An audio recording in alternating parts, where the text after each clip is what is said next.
नमस्कार, मी हर्षदा स्वकुळ.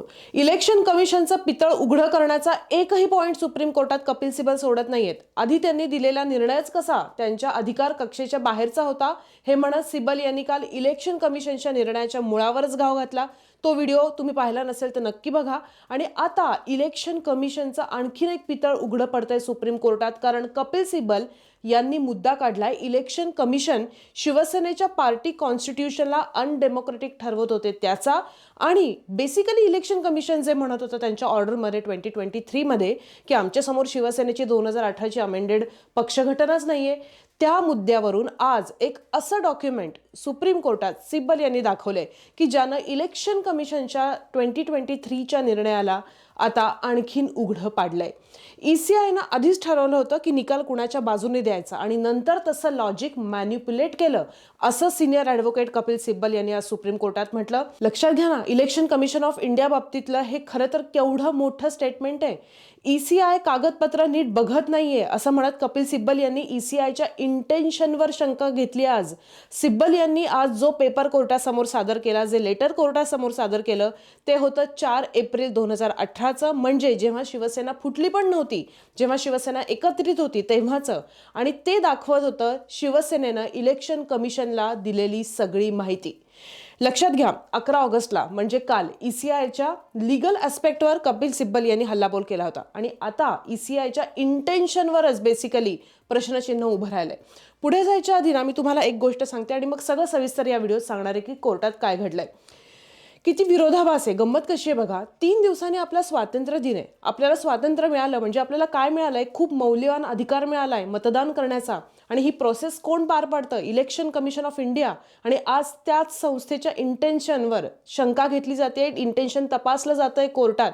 खरंच हे स्वतंत्र पद्धतीनं निर्णय घेतंय की नाही यावर कोर्टात बोललं जातंय. शिवसेना कोणाची या बाबतीतलं फायनल हिअरिंग्स सध्या सुप्रीम कोर्टात चालली आहेत आणि त्याचे रोजचे अपडेट्स आपल्या चॅनलवर द्यावेत असं वाटतं, कारण ही आता फक्त उद्धव ठाकरे विरुद्ध एकनाथ शिंदे किंवा फक्त शिवसेना कुणाचे एवढी साधी केस राहिलेलीच नाहीये. तर उद्याच्या भारतात पक्षांतर कसं होईल, सत्ता कशी बदलणार, स्पीकर, गव्हर्नर, इलेक्शन कमिशन, किती मोठ्या बॉडीज आहेत या, पण त्यांच्याकडे असलेल्या अधिकारांना कुठे काही ब्रेक आहे की नाही, आणि आमदारांची मेजॉरिटी महत्त्वाची आहे की पॉलिटिकल पार्टीज सगळ्याचा बाप आहे, हे सगळं या केसच्या निकालावर ठरणार आहे. अहो, असं म्हणा ना की उद्याच्या भारतीय लोकशाहीचे नियम रिडिफाईन करणारी ही केस आहे. सो या केसची ग्रॅव्हिटी तुम्हाला लक्षात येते का? कारण स्वातंत्र्य दिन साजरा करण्याच्या 3 दिवस आधी आपण एक असा प्रश्न स्वतःला विचारायला हवा की आपल्याला स्वातंत्र्य हवंय, पण कुणालाही कधीही पक्ष बदलून सत्ता मिळवण्याचं स्वातंत्र्य सुद्धा त्यात अपेक्षित आहे का? आणि हीच या संपूर्ण केसची खरी गोष्ट आहे. आणि आता आजचा युक्तिवाद सुरू झाला तेव्हा काय काय घडलं हे मी तुम्हाला या व्हिडिओमध्ये सविस्तर सांगणार आहे. कपिल सिब्बल यांनी बोलायला सुरुवात केली आज सुप्रीम कोर्टात आणि ते म्हटले की काल मी रिप्रेझेंटेशन ऑफ पीपल्स ऍक्ट म्हणजे आरपी ऍक्टची कलम 29A बेसिकली त्याच्याबद्दल ते बोलले. नियम काय सांगतो, जर पक्षाचं नाव, पत्ता किंवा पदाधिकारी बदलले तर ईसीआयला कळवायला लागतं. ते असं म्हणले की आम्ही कायद्याप्रमाणे जे जे गरजेचं होतं ते सगळं ईसीआयला कळवलंय, पण आम्ही दिलेल्या पत्रव्यवहारात हे स्पष्टपणे म्हटलंय की शिवसेना पक्षप्रमुख असा उल्लेख आम्ही केलेला आहे. आता तो पत्रव्यवहार कुठला हे मी तुम्हाला 1 मिनिटात सांगतेच, ते तुम्हाला कळणारच आहे. पण कपिल सिब्बल म्हणतात की ईसीआयला सगळी लेटर्स देऊन सुद्धा ईसीआय सोयीस्करपणे म्हणतंय की त्यांच्याकडे 2018ची पार्टी कॉन्स्टिट्यूशन नाहीच आहे. हे कपिल सिब्बल म्हणल्यानंतर सरन्यायाधीश सूर्यकांत यांनी असं म्हणलं, पण जर काही बदलच झाला नसेल तर माहिती द्यायची गरजच काय? तर कपिल सिब्बल म्हणले की अगदी बरोबर, पण आम्ही तरी सुद्धा सगळी माहिती दिली होती. ईसीआय म्हणताय की आमचे सगळे उपनेते नॉमिनेटेड म्हणजे नियुक्त आहेत, पण ते निवडून आलेले आहेत, इलेक्टेड आहेत. ईसीआय कागदपत्र नीट बघतच नाहीये असं कपिल सिब्बल म्हणले. आणि सिब्बल यांनी मग तो कागद कोर्टासमोर दाखवला. ते सीजीआयला म्हणले की हे बघा, 4 एप्रिल 2018ची तारीख आणि त्यावर ईसीआयचा शिक्का असलेला हे लेटर आहे. डायरेक्ट डेप्युटी इलेक्शन कमिशनरला हा कागद दिलाय 2018 मध्ये. आणि ते म्हणले की 2018 मध्ये बसून मी कसली खोटी डॉक्युमेंट्स बनवीन, आणि आता ईसीआय म्हणते की हा कागद आमच्याकडे नाहीच आहे. मग जस्टिस बागची म्हणले, पण फेब्रुवारी 2019 मध्ये नेत्यांची संख्या बदलली ना, मग तुम्ही निवडून आलेल्या नेत्यांची नावं ईसीआयला कळवली होतीत का? त्यावर कपिल सिब्बल म्हणले की कळवली, निवडून आलेले आणि नॉमिनेटेड दोन्ही प्रकारच्या नेत्यांची नावं दिली, सोबत पक्षाची कॉन्स्टिट्यूशन पण दिली असं कपिल सिब्बल म्हणतायत. म्हणजे ECI जे म्हणते की आमच्याकडे कॉन्स्टिट्यूशनच नव्हती पक्षाची, कपिल सिब्बल यांनी डायरेक्ट तोच कागद दाखवला. जस्टिस बागची यांनी त्याच्यावर प्रश्न विचारला, पण समोरच्यांचं म्हणणं आहे की ही डॉक्युमेंट्स तुम्ही नंतर तयार केलीत. तर कपिल सिब्बल म्हणले की अरे ECIचा ऑफिशियल स्टॅम्प आहे त्याच्यावर, जर आम्ही नंतर डॉक्युमेंट बनवलं असेल तर ECIने आमच्यावर ॲक्शन घ्यायला हवी होती ना. आयोग म्हणतो की, म्हणजे हे सिब्बल असं म्हणले की आयोग असं म्हणतो की आम्ही डिसिप्लिनरी ॲक्शन कमिटीकडे जाऊन कारवाई करायला हवी होती. कपिल सिब्बल म्हणले की मी एक असा प्रश्न विचारतो की ठाकरे शिंदेंना पक्षातून कशासाठी काढणार, त्यांनीच तर उद्धव ठाकरेंना पक्षातून काढलंय. आणि मग कपिल सिब्बल यांनी 2018ची पार्टी घटना रेफर केली आणि ती रेफर करताना त्यांनी सांगितलं की शिवसेनेची तुम्ही पक्षरचना पहा, त्यावरून हा पक्ष किती लोकशाही पद्धतीने चालतो हे स्पष्ट होतं असं ते म्हटले. पक्षप्रमुखांची नियुक्ती इलेक्शननं होते. पक्षात राष्ट्रीय कार्यकारिणी ही सर्वोच्च राष्ट्रीय कार्यकारी संस्था आहे, त्यामध्ये उपनेते आणि इतर पदाधिकारी असतात.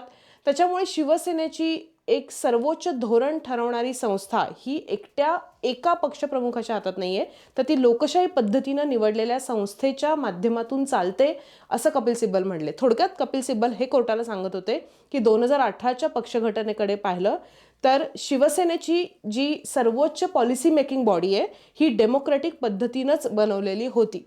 मग CJI यांनी एक असा प्रश्न टाकला की पण शिवसेना नेता ही जी टर्म आहे ही जरा वेग वाटते, मग तो नेता विधानसभेतला नेता की पक्षातला, म्हणजे लेजिस्लेटिव्ह पार्टीमधला की पॉलिटिकल पार्टीमधला.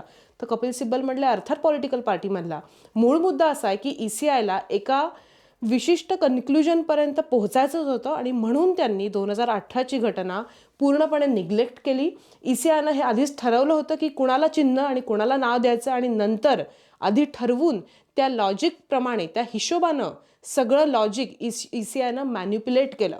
आणि पुढे जाऊन सिब्बल असं म्हटलं की सलग 13 वर्ष निवडणूक आयोगाला पक्षाची एक दुसरी कॉन्स्टिट्यूशन आहे हे माहितीच नव्हतं. हे कसं काय शक्य आहे? हा भारताचा निवडणूक आयोग आहे जो सगळ्या पॉलिटिकल पार्टीची स्थापना आणि पदाधिकाऱ्यांवर लक्ष ठेवतो. आणि आता तेच आयोग असा पोकळ युक्तिवाद करतंय की ही घटना त्यांच्या रेकॉर्डवरच नव्हती. सिब्बल म्हणले की मला फक्त एवढंच सांगायचं आहे की ही जी पॉलिटिकल पार्टीची शिवसेनेची रचना आहे ती ऑटोक्रॅटिक म्हणजे हुकुमशाही हे आहे अशा कन्क्लुजनवर येण्यासाठी आयोगाकडे काय पुरावा होता. आणि त्यानंतर जस्टिस बागची यांनी फार महत्त्वाचं स्टेटमेंट केलंय. लक्ष द्या, पक्षात फूट पडली आहे की नाही याचा निर्णय 10th शेड्यूलनुसारच व्हायला हवा. आणि कॉन्स्टिट्यूशन बेंच अजूनही हे समजून घेतंय की आमदारांमध्ये पडलेली फूट हीच संपूर्ण पक्षाची फूट मानली जाऊ शकते का, आमदारांच्या फुटीमुळे मूळ पक्ष बदलू शकतो का, यावर सिब्बल यांनी कोर्टात युक्तिवाद करून पटवून दिलं पाहिजे असं इनडायरेक्टली त्यांचं म्हणणं आहे. मग CJI यांनी सुद्धा एक स्टेटमेंट केलं, तेही तितकंच महत्त्वाचं आहे. ते असं म्हटले की जर तुमचा मुद्दाच असा आहे की ECIकडे या प्रकरणाचा निर्णय घेण्याचा अधिकारच नव्हता तर बाकी कुठल्याच मुद्द्यांवर चर्चा करण्याची गरज नाही. पण जर आपण असं मान्य केलं की हो बाबा ECIकडे अधिकार होता, तर प्रश्न असा होईल की त्या अधिकाराचा वापर चुकीच्या पद्धतीनं झाला का, हे CJI म्हणतात किंवा ECIनं चुकीचा कायदेशीर दृष्टिकोन स्वीकारला का. म्हणजे CJI यांचा मुद्दा जर दोन भागात सांगायचा तर फर्स्ट इज ते म्हणतात की ECIकडे ज्युरिस्डिक्शनच नव्हतं का, की ज्युरिस्डिक्शन होतं पण ECIनं तो अधिकार चुकीच्या पद्धतीने वापरला. ही किती मोठी गोष्ट आहे. त्यावर सिब्बल म्हटले की ECIकडे अधिकार होता की नाही हा एक मुद्दा आहे, पण अधिकार होता असं जर आपण गृहीत जरी धरलं तरी त्या दिवशी बेसिकली त्यांच्याकडे काय पुरावा होता, काय डॉक्युमेंट्स होती ज्याच्या बेसिसवर स्प्लिट मान्य केला गेला. म्हणजे लक्षात येते का की यातून ECIनं पुरेसं मटेरियल न पाहता किंवा चुकीच्या मटेरियलवरून स्प्लिट गृहीत धरला असा मुद्दा उभा राहतो. आणि सिब्बल यांचा शेवटचा मुद्दा खूप आक्रमकपणे त्यांनी मांडला की don't let the law make mockery of democracy. याचा साधा अर्थ आहे की कायद्याचा वापर करून लोकशाहीचीच थट्टा होऊन देऊ नका. ते म्हटले की आमदारांची मेजॉरिटी म्हणजे संपूर्ण पक्षाची मेजॉरिटी नाही. जर उद्या पक्षाची घटना आणि संपूर्ण पॉलिटिकल पार्टी बाजूला ठेवली गेली आणि फक्त लेजिस्लेटिव्ह पार्टीमधली मेजॉरिटी पाहिली तर मग काय आज एक सरकार पडेल आणि उद्या कोणताही पक्ष फोडता येईल. ही लोकशाहीची धोकादायक पद्धत आहे असं सिब्बल म्हणले. आणि शेवटी ते असं म्हणले की लोकशाही अशा प्रकारे हळूहळू कमकुवत होताना आपण पाहू शकत नाही आणि म्हणूनच शिंदे गटाच्या मर्जर म्हणजे विलिनीकरणाच्या मुद्द्यावर मी स्वतः याचिका दाखल केली. सो कळतं यातून की आज कोर्टात एक असं डॉक्युमेंट सादर झालंय जे सांगतंय की ECIकडे शिवसेनेची 2018ची पक्षघटना होती, तरीसुद्धा ती नाही आहे असं ECI 2023च्या त्यांच्या डिसिजनमध्ये म्हणलंय, त्यांच्या ऑर्डरमध्ये म्हणलंय. या केसची पुढची हिअरिंग उद्या आहे. अपडेट्स देत राहीन. आपल्या प्लेलिस्टमध्ये ही हिअरिंगची सेपरेट प्लेलिस्ट मी ॲड करते. तुम्ही सगळे व्हिडिओ एक सलग बघितलेत तर अजून तुम्हाला जास्त युक्तिवाद नीट कळेल. सो आपण लवकरच पुन्हा एकदा आपल्या चॅनलवर भेटूयात. तोपर्यंत आपल्या या चॅनलची यूट्यूबची लिंक जास्तीत जास्त लोकांपर्यंत शेअर करायला अजिबात विसरू नका. थँक्यू.